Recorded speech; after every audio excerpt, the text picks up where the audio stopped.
Hello, in front of me I've got Vivo V15 Pro. In this video I'll show you how to use Google Assistant on lock screen.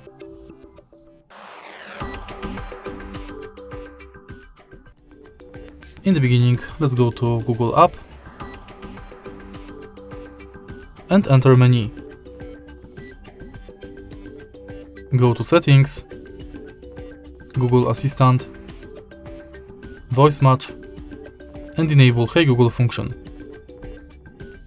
Tap more agree, next, and now let's try it out.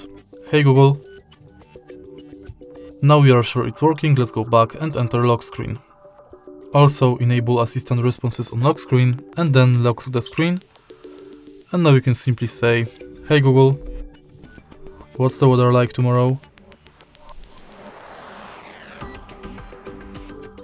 And that's basically it.